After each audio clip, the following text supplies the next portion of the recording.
I'm gonna be in Wichita for a week, the great rolling air capital of Wichita, Kansas, and I'm the only one who still calls it the air capital.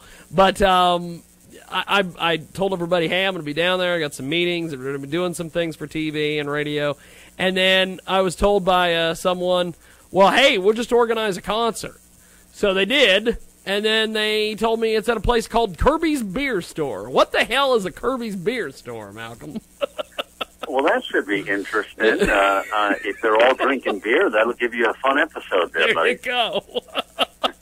Well, like you're in the Rotunda in the Capitol. That's they're right. All lit up there as well.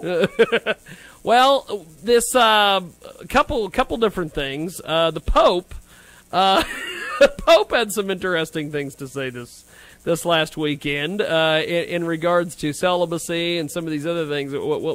What do you make of all this? First of all, what did he say? Well, he comes out and says, the Pope has been really kind of cool in the way that he's been pretty outspoken and pretty forthcoming. But he's made some comments now over the weekend that he figures that 2%, so that's 1 out of every 50, priests and bishops and what have you, are pedophiles, means they're molesting young children. Yeah. So I mean, across the spectrum, that's a lot of that still going on. If you do the math real quick. Yes. In fact, he mentions that they are currently investigating several bishops and cardinals. Maybe they should just fire them all, put them on unemployment, and start all over again. I don't know. But obviously, they haven't done a good job of weeding these folks out, and. So he makes that comment, Jiggy, and then he also mentions something about celibacy, and he talks about it in a way that many people were scratching their heads and thinking that maybe the Pope is thinking that, maybe they should reconsider the celibacy thing, which is really asking an awful lot of human beings not to have sex with anybody throughout the duration of their life. And then obviously the result of this is they do things to kids and do things to each other, Yeah.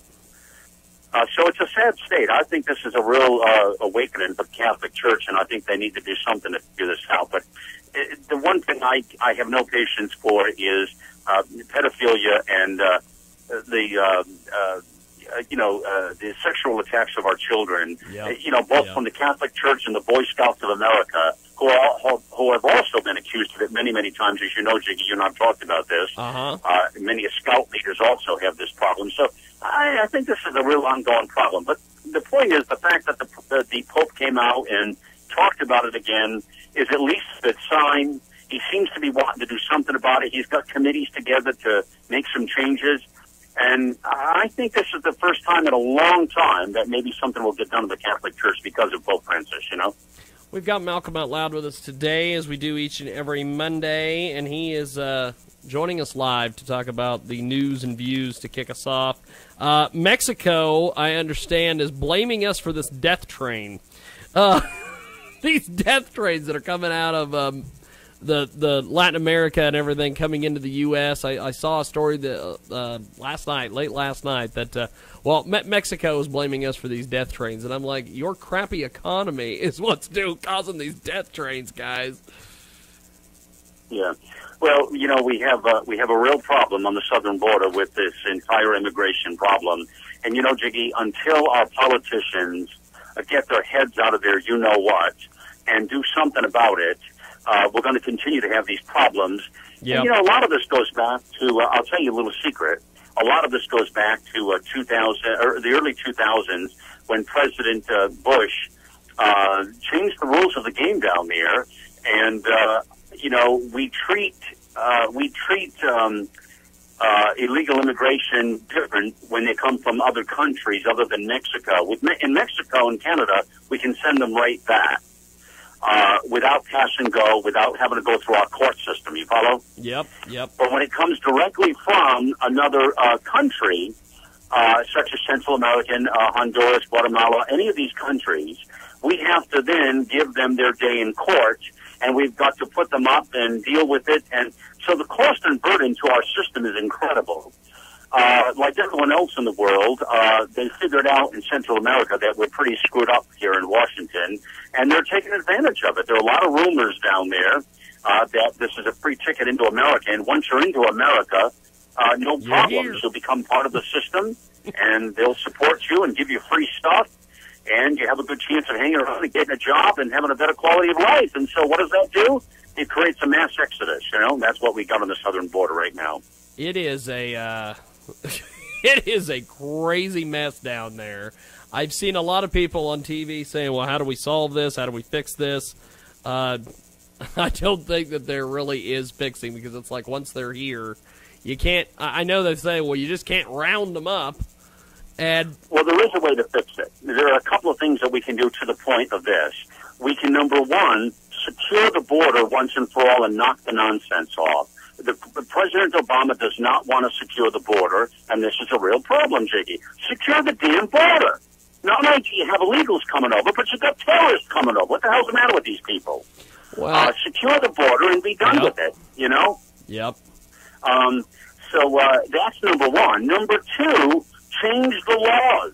Change the law so that you treat these other countries the same as Mexico. You come into this country illegally, we take you, we boot you in the ass, and you go back to where the hell you came, under whatever rock you came under. It doesn't matter. You know what I mean?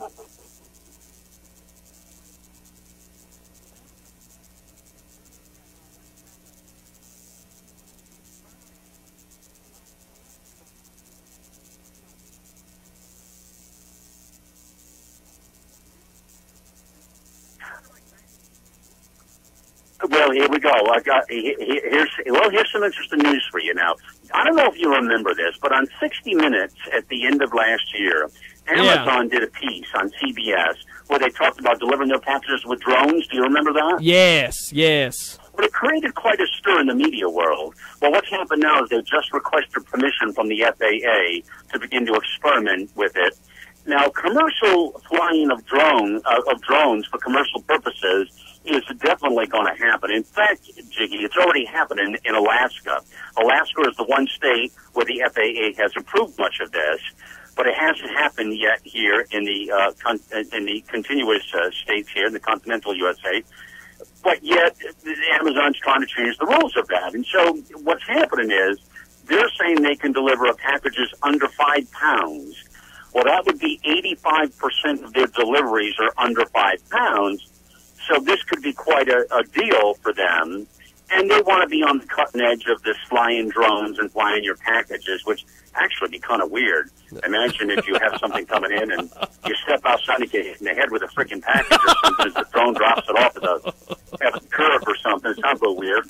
But on top of that, you remember that cartoon as a kid we watched, buddy, called The Jetsons? Yes. Yes. George Jetson. You remember that? Meet George Jetson. No. Jane, his wife. All that. And his wife, Lolita. She came from the southern border. Lolita, his wife was an illegal immigrant, by the way. But they never discovered that. She might as well be. Exactly. And but in any event, there is a company. There are several companies doing these cars that are going to fly. There's a company out of Massachusetts that is going to release them in 2016. It's confirmed. I've watched several videos of it.